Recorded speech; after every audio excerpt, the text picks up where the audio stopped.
Hey guys, Fluff with Attack on TCG bringing you guys another deck profile for the Dragon Ball card game. If you couldn't guess, we are running the Dragon Ball Shenron leader today.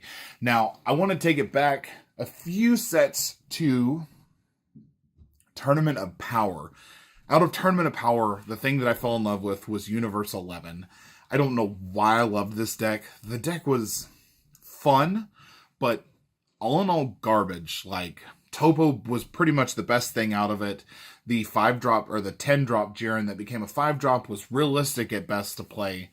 And the deck just didn't feel like it synergized very well with anything and required a Universe 11 leader to even attempt to stand off the ground.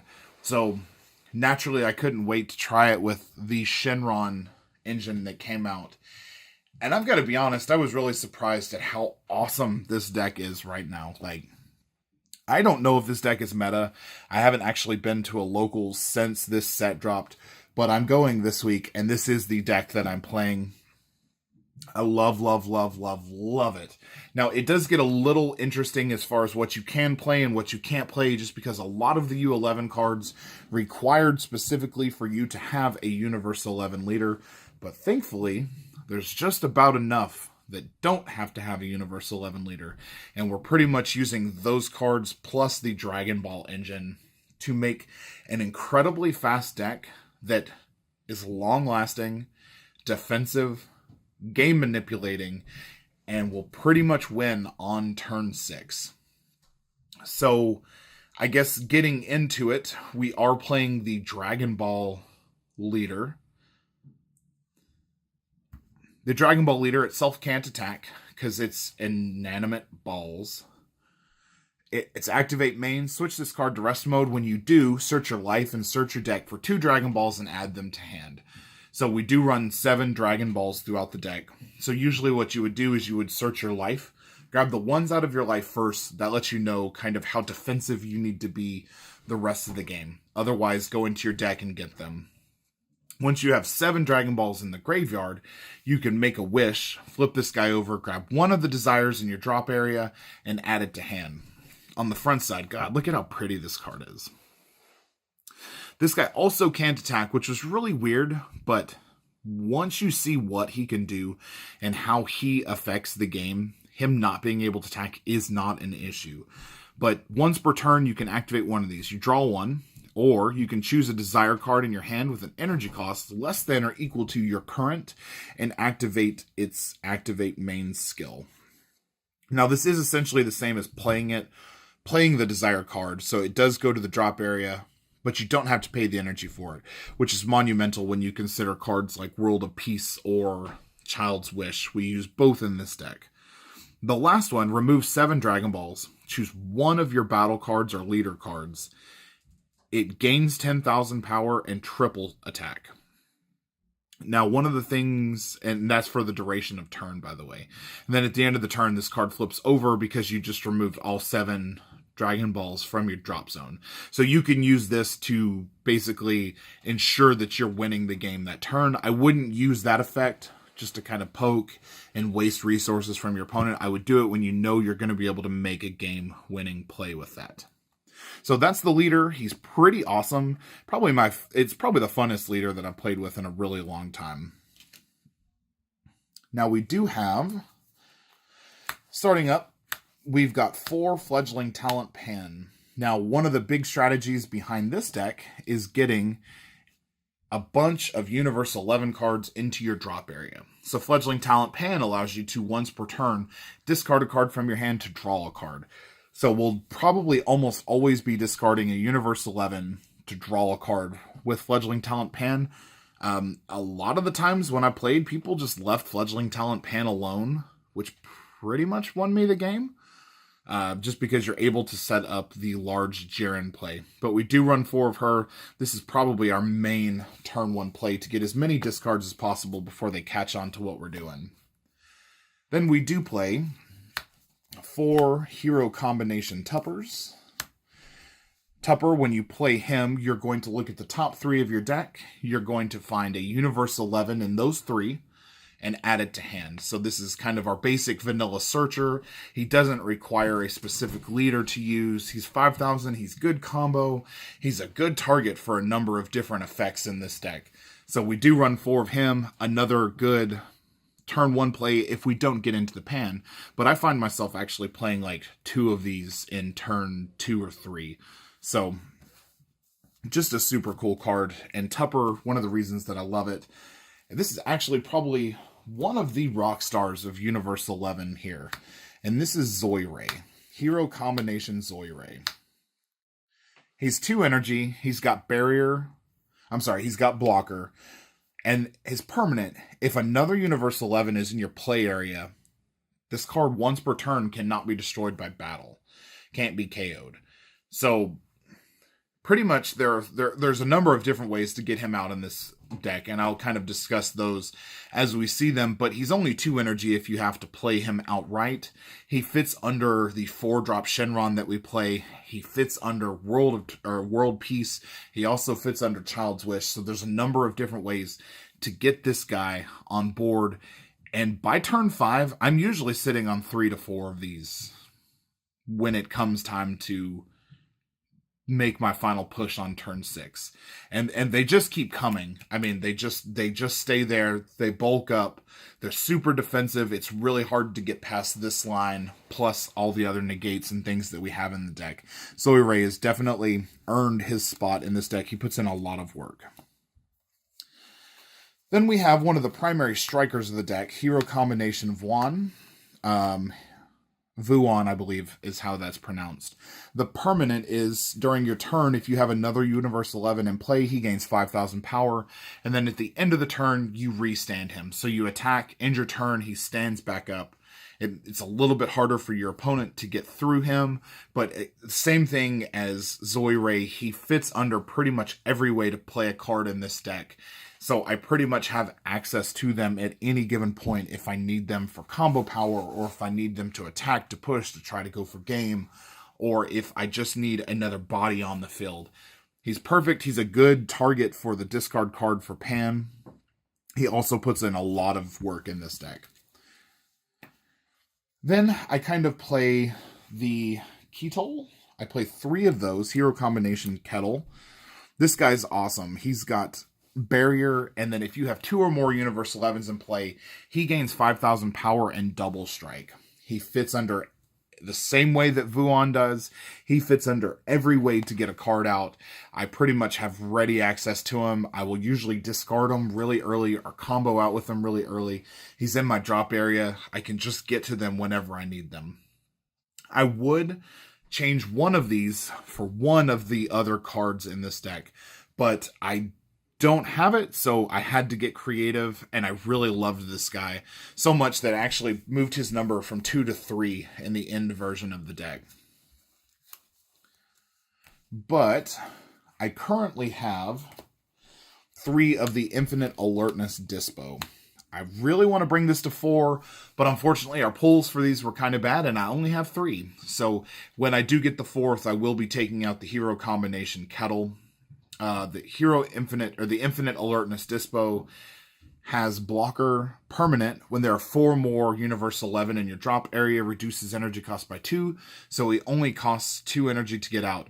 He's 20,000, and he stands himself back up at the end of the turn. So it's kind of the best parts of Vuan and the best parts of Zoiray, being a blocker, adding for the defensiveness.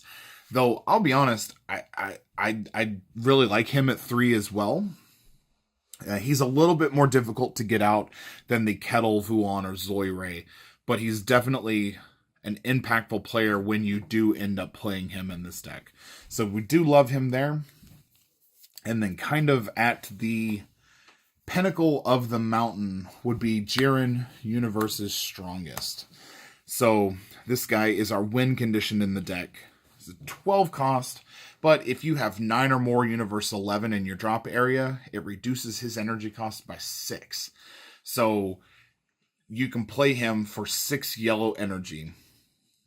He has Quad Strike and Deflect, and then permanent when this card attacks, your opponent cannot activate counter or blocker. Now he starts out at 40,000.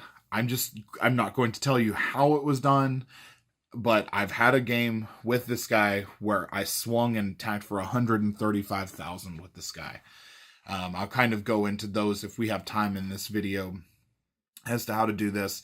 But this guy pretty much wins the game when he drops on the board. Like, you're going to win. I kind of want to make room for the 5-drop Jiren, though this deck it doesn't as reliably play him. Though there have been times that I've gotten to turn 5 with 5 or 6 Universe 11s on the field with this deck. But I think it's a good balancing app and something that I'm going to have to tweak and see which one I end up liking more. One of the big things about this deck is by turn 6, I've decked out before. I've actually decked myself out in here by drawing recklessly.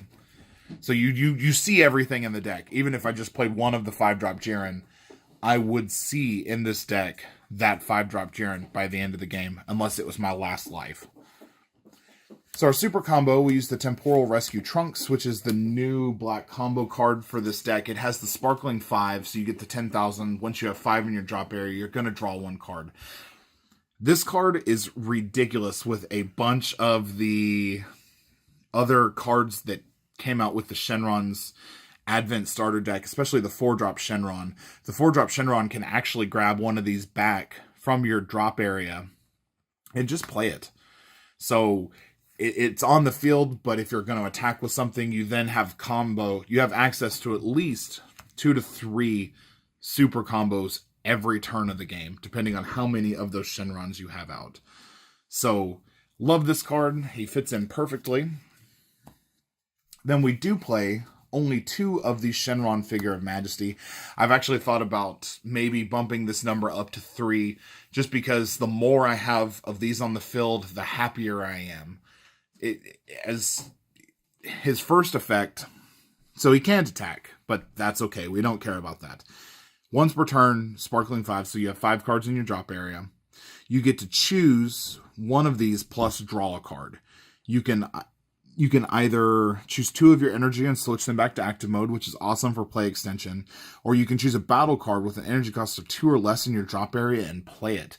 So the Trunks fits under that. The Vuon fits under that. The Zoiray fits under that. The Tupper fits under that. The Pan fits under that. I mean, it just gives you so much of your resources and lets you do it. His last effect is you choose one of your leader card or battle cards. It gains 5,000 power and critical for the turn. That's also an awesome effect if you want to be a little bit more aggressive. And these guys are surprisingly easy to play in this deck. Like I said, I'm thinking about going to 3 because I love the idea of bringing back 3 super combos in the drop area, or instantly 3 Zoirays in one turn just to be super defensive for your next turns. Love this card. I think it might be one of my favorite cards to come out of the set 5 stuff. Now we're getting into our extra areas and our desire cards. From the older stuff, we do play 4 Flying Nimbus. I would have played Time Magic, but we don't run a yellow leader. So as it is, we're going to stick with Flying Nimbus. This makes us very defensive. It makes it hard for people to get out our life in a meaningful way, which means we're going to be able to push ourselves into turn 6. You just have to use these guys very willingly and very sparingly. You have to use them very strategically. Of course, we do play 7 Dragon Balls. These guys are amazing. They're free. They're free plays. Draw a card. You're searching out at least 2 every turn with the Shenrons. This is part of the reason that our deck thins out so fast. I've actually I've wished on turn 1 once so far with this. There's just no bad time to have Dragon Balls in your hand. If I drew my first 6 cards of the game and ended up with 6 Dragon Balls, I would probably leave it like that. And then use the Shenron's effect and just keep going from there. But love this. It's a fun mechanic that was introduced to the game. Then getting into the desire cards, we have Personal Ambition. If you're running yellow with a Shenron leader, you have to play this card. It retaps one of your energies when you play it. It costs 1 yellow, so you're essentially playing it from your hand for free. But then you also draw 1 card. If you use the leader's second ability to choose 1 desire card from your hand and with a cost center equal to your energy and activate its skill, you're playing this guy for free as long as you have 1 energy and you're just retapping one of your energies and then drawing a card.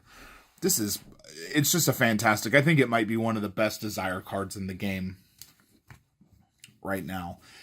And then we have 2 of the Child's Wish. Child's Wish grabs us any battle card with an energy cost of 3 or less and 15,000 or less power. So everything from the kettle down plus the super combos are fodder for this, can be grabbed with this. I might drop these to 1 or 2 in favor of World Peace. World Peace is basically instant access to any card in this deck except for the Jirens. So if my Shenrons are in the drop area, guess what? Grabbing them with World Peace. If I've got a Dispo that I want to play, I'll grab it with World Peace. Though 90% of the time, I'm going to combo with a Shenron and play it for free with World of Peace. Or pay my energy to use it, or to play the Shenron, use its effect, combo it off, and then World of Peace with the leader to get it back to use its effect again. That is everything in the deck. I would say this is probably my favorite deck in the game right now, just because I've loved the Universe 11.